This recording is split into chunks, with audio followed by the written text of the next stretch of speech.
প্রতিদিন রান্না করার পর যখন হাজব্যান্ডের সামনে খাবারগুলো পরিবেশন করি তখন সে বলে, এই শোনো, তুমি নতুন কিছু রান্না করতে পারো না? ঘুরে ফিরে একই খাবার হয়ে যায়, প্রতিদিন এইরকম খেতে খেতে আর ভালো লাগে না। তাই তো আজকে তার কথা ভেবে ভাবনায় পড়লাম নতুন কি রান্না করা যায়। অনেক ভাবনা চিন্তার পর মাথায় একটা রেসিপি চলে আসলো, তাই আজকে আমি আমার বরের জন্য সেটাই রান্না করব। আসসালামু আলাইকুম এভরিওয়ান, কেমন আছেন আপনারা সবাই? এতদিন আমরা সবাই বুটের ডাল, আলু, পটল দিয়ে মুরগির মাংস, গরুর মাংস, খাসির মাংস রান্না করে খেলেও অনেকে আছে যারা বুটের ডাল, আলু, পটল দিয়ে কখনো মাছের রেসিপিটা খাননি। যেমন আমার হাজব্যান্ডই বলছিল যে সে নাকি এরকম আগে কখনো খায়নি। তাই ভাবলাম আজকে আমি তার জন্য এই রেসিপিটা রান্না করি। প্রথমে আমি মাছগুলোকে সুন্দর করে ভেজে নিচ্ছি। যেহেতু মাছ দিয়ে রান্না করব, তাই মাছগুলো হালকা ভেজে নিলে মাছগুলো ভেঙে যাওয়ার কোনো সম্ভাবনা থাকে না। ভাজা হয়ে গেলে এখন আমি ভাজা মাছগুলো একটা একটা করে উঠিয়ে নিচ্ছি। এরপর মাছের তেলে দিয়ে দিব পেঁয়াজ কুচি। পেঁয়াজ কুচি দিয়ে ভালোভাবে ভেজে নিব। পেঁয়াজগুলো যখন আমার হালকা ভাজা হয়ে আসবে তখন আমি এর ভিতরে দিয়ে দিব পরিমাণ মতো হলুদ গুঁড়ো, পরিমাণ মতো জিরে গুঁড়ো, পরিমাণ মতো মরিচের গুঁড়ো, পরিমাণ মতো ধনে গুঁড়ো, পরিমাণ মতো লবণ আর পরিমাণ মতো আদা রসুন বাটা।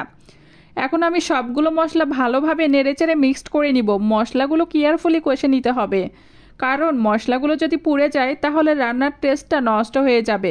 মশলাগুলো কষানো হয়ে গেলে এর ভিতরে আমি 2টা তেজপাতা দিয়ে দিব।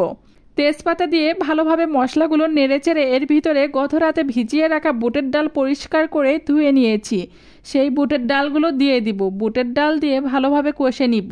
বুটের ডাল রান্না করার জন্য আগে থেকেই আমি ভিজিয়ে রেখেছিলাম, না হলে বুটের ডাল সেদ্ধ হতে চায় না।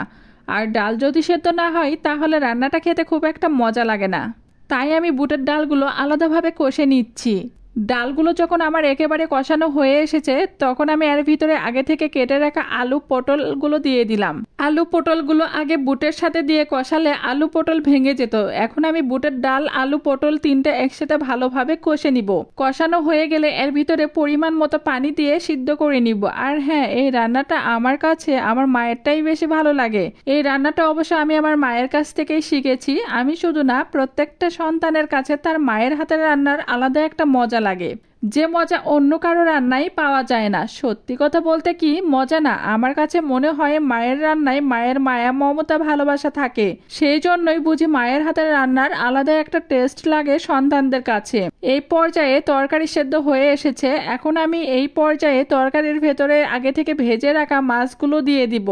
মাছগুলো দিয়ে ভালোভাবে নেড়েচেড়ে পরিমাণ মতো ঝোলের পানি দিয়ে দিব। এ পর্যায়ে পানির পরিমাণটা একটু বেশি দিয়েছি, যেহেতু আমি আগেই বলেছি আমার হাজব্যান্ড ঝোল খেতে একটু বেশি পছন্দ করে, সেজন্য আমাকে বারবার ঝোলটা একটু বেশি রাখতে বলে। যদিও খেতে গেলে প্রতিদিন ঝোলের পরিমাণটা কম হয়ে যায়, তাই আজকে আমি পানির পরিমাণটা একটু বেশি দিয়ে দিছি।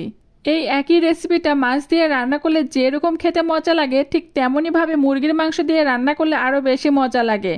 আর সেটা যদি হয় দেশি মুরগি তাহলে তো স্বাদের পরিমাণ আরও দ্বিগুণ হয়ে যায়। তবে আমার হাজব্যান্ড একটু ভয়ে আছে, যেহেতু আগে সে কখনোই রান্নাটা খায়নি, তাই সে বলছিল আসলে খেতে কেমন হবে। তাই আমি তাকে নির্ভয় দিয়ে বললাম যে আগে খেয়ে দেখো, তারপরে বলিও।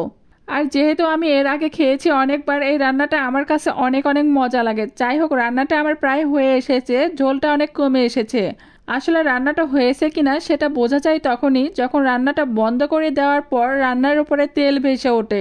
এখন রান্নাটা যেহেতু আমার হয়ে এসেছে, সেজন্য রান্নাটা আমি বাটিতে উঠাবো। রান্নাটা আমি বাটিতে উঠিয়ে নিচ্ছি। দেখে তো মনে হচ্ছে রান্নাগুলো আজকে অনেক মজা হয়েছে। আপনাদের দেখে কি মনে হচ্ছে সেটা অবশ্যই আমাকে কমেন্টস করে কিন্তু জানাতে ভুলবেন না। আপনারা যারা এরকম করে রান্না করে খেয়েছেন তারা অবশ্যই আমাকে কমেন্টস করে জানাবেন রান্নাটা আপনাদের কাছে কেমন লাগে। আর যারা কখনো খাননি তারা অবশ্যই একবারের জন্য হলেও ট্রাই করে দেখবেন, খেতে কিন্তু দুর্দান্ত স্বাদ।